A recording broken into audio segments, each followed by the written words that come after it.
Hello বন্ধুরা, তোমরা কেমন আছো? আমার মেয়ে আমাকে এখন আলতা দিয়ে মেহেন্দি পড়াচ্ছে।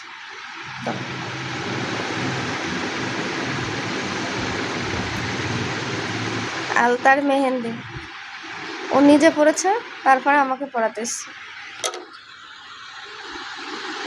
দেখা একটু দিকটাই, এই তো এটার বেশি হয়ে গেছে, গলি গেছে।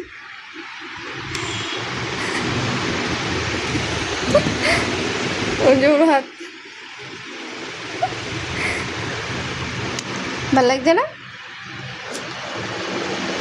এই কালারটা উঠে গেলে জলে ধুলে অর্ধেকটা উঠে যায়।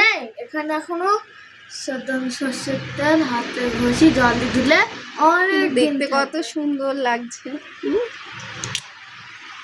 তাই না? এখানে আবার ডিজাইন করবে।